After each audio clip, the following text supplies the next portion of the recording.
Irmãos, vamos abrir então nossas Bíblias no Evangelho segundo escreveu Lucas, Evangelho de Jesus Cristo segundo escreveu Lucas, capítulo 7, versículos bem conhecidos, a partir do versículo de número 11. Está na live o nosso amigo e amado irmão Alan, que Deus abençoe a sua vida, seja bem-vindo em nosso meio. E todos que estão aqui, irmã Célia, uma potência cantando. Parece até que a irmã Célia colocou uma câmera aqui na hora que o Espírito Santo me deu a palavra, que ela cantou um hino que vai cair bem propriamente com a palavra aqui, não chores. O, o espião do céu falou para ela, que era para ela cantar esse hino para confirmar a palavra de Deus aqui, ó. Jesus ressuscita o filho da viúva de Naim. E aconteceu que no dia seguinte ele foi à cidade chamada Naim, e com ele iam muitos de seus discípulos e uma grande multidão. E quando chegou perto da porta da cidade, eis que levava um defunto, filho único de sua mãe, que era viúva. Com ela ia uma grande multidão da cidade. E vendo o Senhor, moveu-se de íntima compaixão. É, por ela e disse-lhe: Não chores. Olha que coisa linda. E chegando se tocou o caixão e os que levavam pararam e disse: Jovem, a ti te digo, levanta-te. E o defunto assentou-se, levantou e começou a falar. E entregando a sua mãe, e entregou a sua mãe. E de todos se apoderou o temor, e glorificavam a Deus, dizendo: Um grande profeta se levantou entre nós, e Deus visitou o seu povo. E correu dele esta fama por toda a Judéia e por toda a terra circunvizinhança. Oh, louvado seja o nome do Senhor. Irmãos, essa palavra ela tem uma profundidade bastante aqui, porque ela nos mostra um Deus que se preocupa com os nossos problemas, um Deus salvador, um Deus que ressuscita, um Deus poderoso, que pode fazer o impossível acontecer. As deidades de Deus se manifestam nesse contexto aqui de poucos versículos, do versículo 11 ao 17. 7 versículos demonstram a grandiosidade do nosso Deus na pessoa do Senhor Jesus Cristo.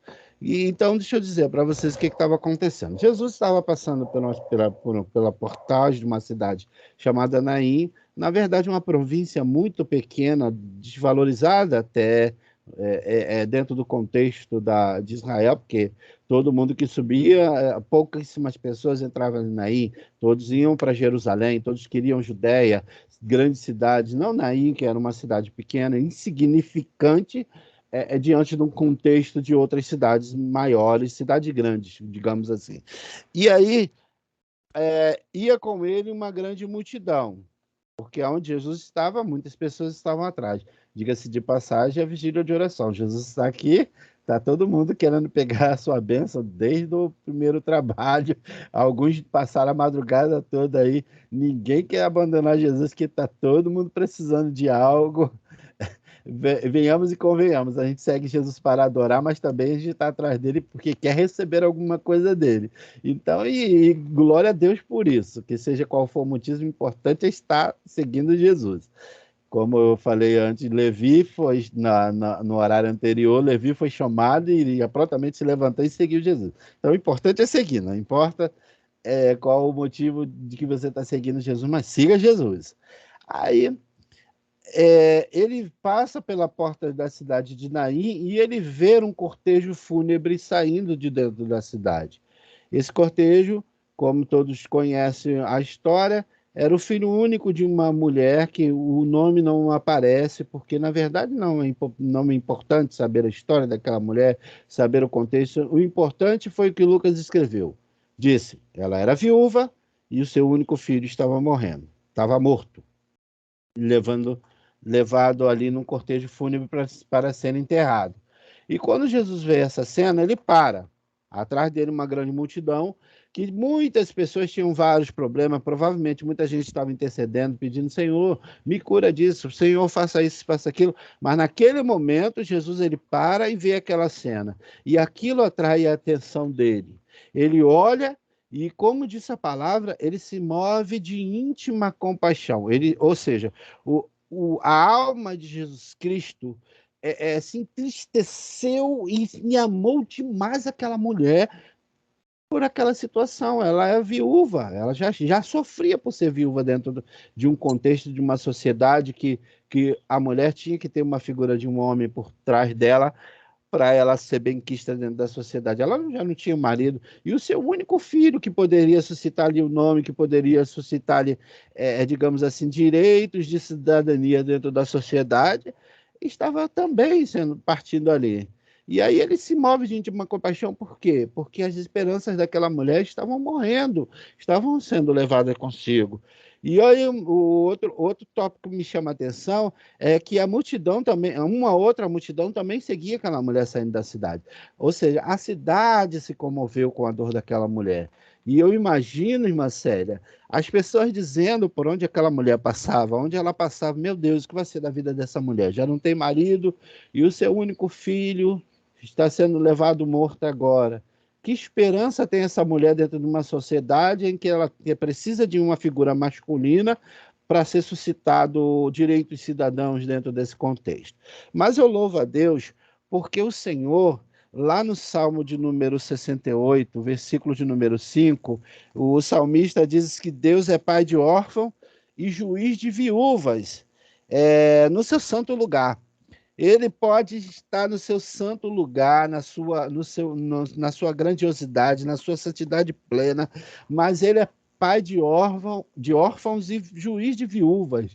E por ele ser pai de órfão e juiz de viúva, ele não vai ficar indiferente às questões da viúva nesse momento. E ele viu essa situação. E ele disse: eu vou fazer alguma coisa. Ele interrompeu o enterro. Quantas vezes a gente acha que Deus ele não está vendo a situação que nós estamos passando, ele não está vendo a dificuldade que nós temos, e às vezes a gente até empresta a nossa boca à murmuração e em falar isso contra Deus e dizer: Senhor, parece que tu não vê. O que é que Deus não pode ver, irmãos?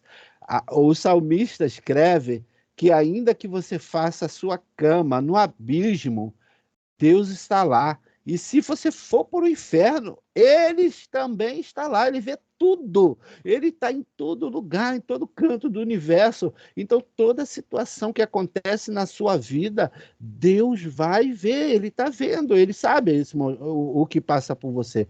E aí, olha só a situação que aconteceu. Na hora certa, no momento certo, que aquela viúva mais precisava de amparo, Jesus estava diante dela.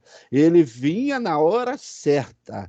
A probabilidade disso acontecer é mínima, mas para o nosso Deus, que é o Deus da impossibilidade, ele sabe o momento certo em que você já não tem mais força, que chegou ao fundo do poço, que desfaleceu toda a sua esperança. Ele não vai deixar você sozinho. Ele vai bradar com a voz doce e suave dele: não chores. Quantos não chores essa mulher pode ter ouvido ao longo da sua caminhada até do momento que seu filho adoeceu, à morte do seu filho, agora durante o cortejo fúnebre? Quantas pessoas devem ter consolado aquela mulher? Não chore, alguma coisa vai acontecer, não chore, não, nem tudo está perdido, porque não são essas palavras que a gente diz num cortejo fúnebre. A gente tenta sempre esperançar aquela pessoa que está perdida em sua dor, em sua angústia, como o salmista diz no Salmo 46, que Deus é o nosso refúgio, fortaleza, socorro bem presente na angústia. Só Ele pode amparar-nos e dar-nos palavras de amparo no momento da angústia. Palavras de outras pessoas não vão cativar o nosso coração a nos fortalecer nesses momentos de ansiedade plena e de angústia profunda. Mas quando Jesus diz: não chores, oh, coisa linda! Quando Jesus diz isso para nossos corações, irmãos, entra como uma espada cortante, vai fazendo a divisão da alma e do espírito. espírito, dos ossos e medula, vai lá no profundo, no âmago, onde a angústia está se agarrando, não querendo sair, e a angústia com aquele gosto de morte. Talvez ela devia estar pensando assim: a única solução para mim agora é a morte, já não tenho marido, já não tenho filho. E muitas pessoas também já deviam pensar isso. Essa mulher provavelmente agora vai morrer de tristeza, de tanta depressão, porque o seu único filho está sendo levado embora. Mas aí, irmãos, para vergonha do inimigo, para derrota plena, Jesus estava diante dela. E eu, pela fé, quero dizer para você: Jesus está diante de você. Ele está aqui comigo, ele está aí com você na tua casa, aí ó, onde você está mesmo, na sua cadeira, irmã Neide, aí sentado contigo, diante de você, ele está dizendo para você: não chores. Ele consola você porque ele é a figura do consolador, ele é aquele que veio para consolar. O Espírito Santo veio para mostrar para você que nada está perdido, que existe solução, porque se a última coisa que o homem diz que não tem probabilidade de mudança é a morte, que o ditado é bem claro em dizer que tem jeito para tudo, menos para a morte, mas aí Jesus mostra que para a morte tem, porque ele estava diante da morte. E aí ele disse: não chores para uma mulher uma mãe, na verdade, não era uma mulher comum, era uma mãe. Para uma mãe que tinha acabado de perder seu único filho, que já não tinha marido, que já estava numa derrota plena, e aí Jesus disse para ela: não chore, porque ele estava querendo dizer assim: essa mega solução, esse mega problema que você tem, eu tenho uma mega solução para isso. Fica atento que eu vou fazer. Não chore, não precisa chorar mais. O estágio do choro passou, porque se Jesus se apresentou diante de você, ele atentou para você, se ele sentiu compaixão da sua situação, e ele sente, porque ele não vai ficar indiferente à tua situação. Lá no Salmo de número 113 diz que Deus, ele se inclina. No versículo 4 diz que o Senhor está no céu, mas ele se inclina para ver o que está acontecendo na terra, para ver o que se passa na vida do justo. E ele levanta do pó do monturo o necessitado, e ele faz se assentar com os príncipes dessa terra. Ele faz a mulher estéril ser mãe de filho, feliz mãe de filhos. Olha só, ele se preocupa com você. Deus está lá no céu, no seu santo lugar, como o salmista no Salmo 68, versículo 5 falou. Ele se preocupa com a viúva, com o órfão, ele é juiz de viúva, mas ele está no seu santo lugar. Mas no seu santo lugar, ele se inclina para ver o que está passando na vida da Gleice, o que está passando na vida da irmã Célia, na vida do irmão Alain, na vida da irmã Regina, na vida da irmã Alcione, na vida da irmã Uzimeire, o que está se passando na vida do irmão Glauber, da irmã Nívia. Ele é um único ser poderoso que se preocupa com seres tão insignificantes como eu. Ele é o único ser grandioso que faz isso. Às vezes a gente procura autoridades no contexto humano. Aí a pessoa: tá, vou te ajudar, mas vira as costas e vai embora, porque eu não vou fazer nada, esse cara é insignificante, essa pessoa é insignificante. Mas não, Deus não. Você pode achar que você está desprezado, solitário, que é o fundo do poço, que é o teu pior estágio da tua vida, mas o Senhor está de frente de você, e ele se moveu de íntima compaixão. Eu não consigo mensurar o que é essa íntima compaixão que Deus sente.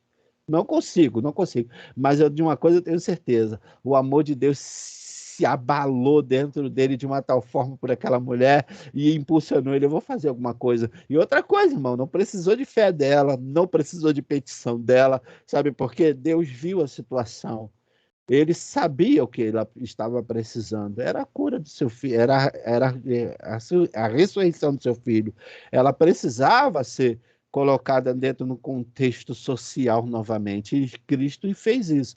Tocou no esquife ou no caixão, falou: para. E os que estavam ali pararam. Automaticamente pararam. E aí ele vira para aquele defunto.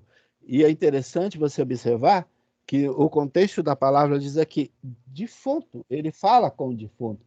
Irmão, defunto ouve, defunto fala, defunto senta, defunto se mexe. Não, esse é o estágio que é comprobatório de que a pessoa chegou ao óbito. O médico, quando está lá, que chega no hospital ou qualquer em outro contexto, ele vai aferir os sinais vitais, vai ver se não tem mais batimento, não tem mais respiração, não tem nada mais naquele camarada, se ele não se mexe, se ele não fala, se ele não responde a nenhum estímulo, ele está morto. Mas o nosso Deus, ele não respeita essas regras físicas. Quer dizer, não digo não respeita, mas ele não está condicionado a essas regras físicas da natureza, porque ele é o Senhor de todas as coisas. E ele ordenou e falou para o defunto, porque foi assim que o Dr. Lucas escreveu. Falou ao defunto: a ti te digo, jovem, ele não tem parte com a morte. Então, ele fala para o defunto segundo as palavras de Lucas. Mas quando Jesus fala, ele diz: a ti te digo, jovem, levanta-te. E pega o jovem pela mão e entrega para a sua mãe. Porque ele sabia que era isso que ela queria. Ela queria segurar a mão do seu filho e voltar porta adentro novamente para a sua cidade, entrar na sua casa, e de onde ela saiu humilhada, derrotada, desesperançada, ela estava voltando agora com tudo que ela mais queria naquele momento. O que é que você quer? O que é que você precisa? O que é que você que tem arrancado o teu choro, as tuas lágrimas? Cristo está diante de ti, dizendo para você: não chore. Existe uma esperança. Não chore. E aí, louvado seja Deus, porque ele não teve um diálogo com aquela mulher. Ele não perguntou assim para ela assim: o que você quer, minha filha? Ele sabia o que ela queria. Então ele foi de imediato à situação dela. Pega o filho pela mão e diz: toma. Como disse assim: toma, é isso que você quer? Toma, que o filho é teu. E aí é isso que Deus está dizendo para você hoje. Ele está pegando a tua bênção pela mão, está entregando para você, irmã Célia, está dizendo assim: ó, toma, que pertence para você. Ele está pegando, entregando nas suas mãos, irmão Alain, dizendo: toma, porque isso pertence a você. Ele poderia dar a qualquer outra pessoa que estava ali, porque de repente a mulher devia estar tão desestruturada emocionalmente, mas não, o que é teu é teu. Ele direciona para quem?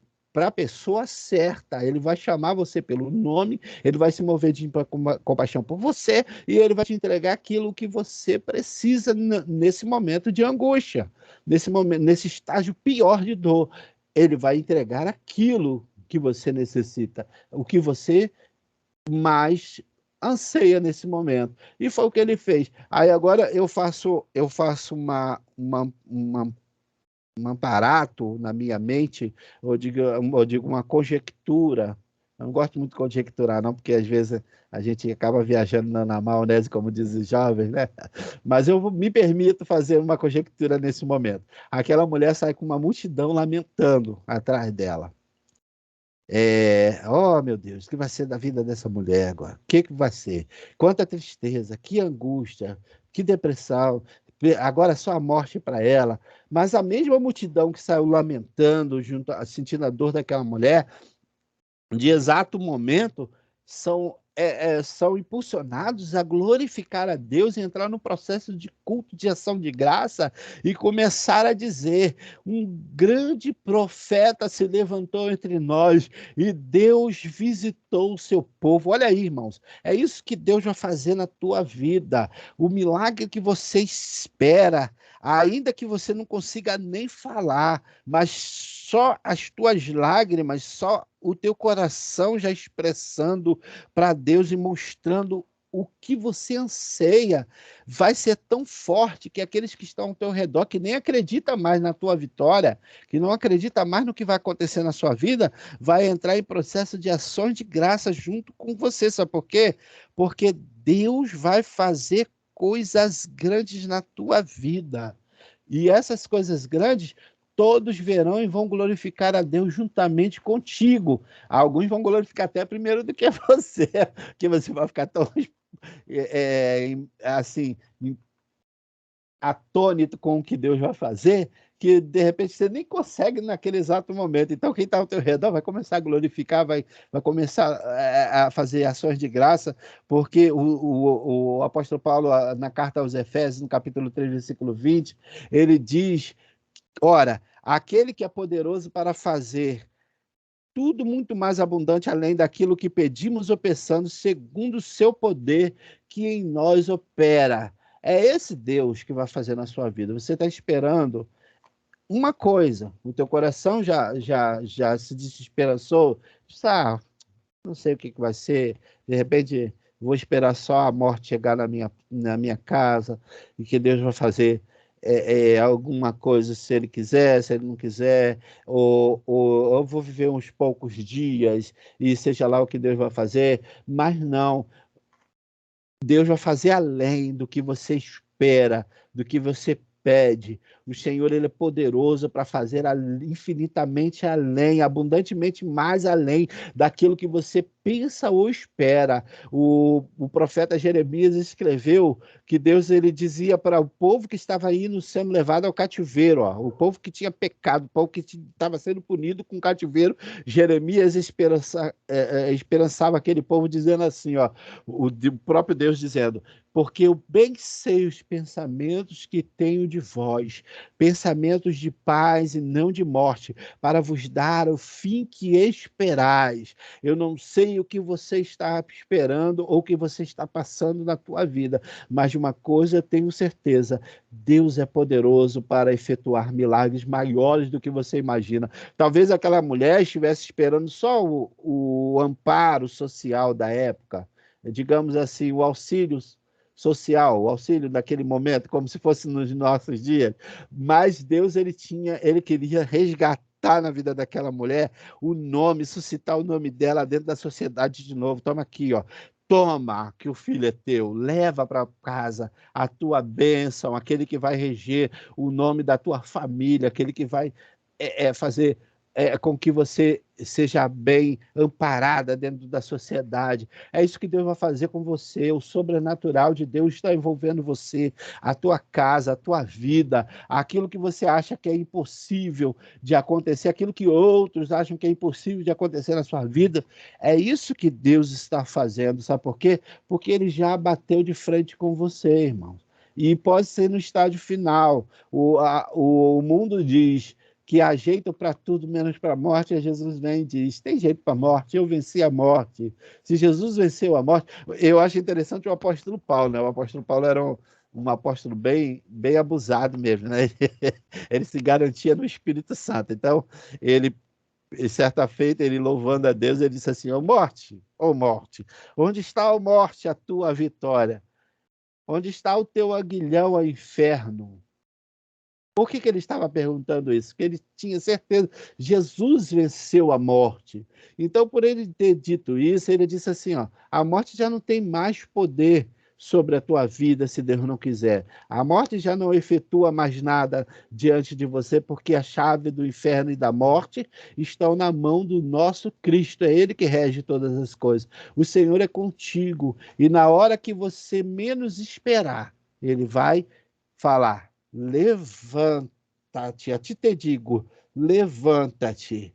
Se é para a tua vida, levanta-te. Se é para a vida do teu filho, levanta. Se é para a vida do teu marido, levanta. Se é para a vida da tua esposa, levanta. Se é para alguém da tua família, se é para uma porta que está fechada, ele vai falar, ele vai lançar essa palavra na sua vida e o milagre vai acontecer. E aí todos aqueles que estão ao teu redor vão ficar assim, ó, pasmos, embabacados com aquilo que Deus está fazendo na sua vida, porque o Senhor é Deus, ele é o Deus que efetua milagres grandiosos, que confunde o homem, que confunde a ciência, que quebra leis da natureza por amor de você, porque ele se moveu de íntima compaixão. Receba essa palavra nessa manhã, porque um grande profeta, que nós sabemos que ele não é apenas um profeta, ele é o próprio Deus, ele é o Filho do Deus vivo, se levantou entre nós e Deus visitou o seu povo.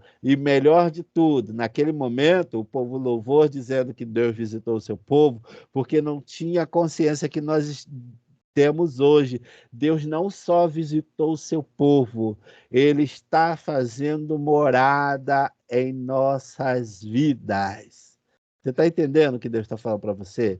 Ele não visita mais como era no Antigo Testamento. Não era a teofania acontecendo em momentos específicos, Deus aparecer numa situação específica, visitar. Só visita quem não mora, não é verdade? Quando você entra na tua casa, a casa é sua, você entra a hora que você quer e bem diz, mas não. Deus não visita mais as nossas vidas, Deus mora nas nossas vidas. Então, se Ele mora, toma posse da sua vitória, porque o Senhor tem coisas grandiosas para a sua vida nessa manhã, tá?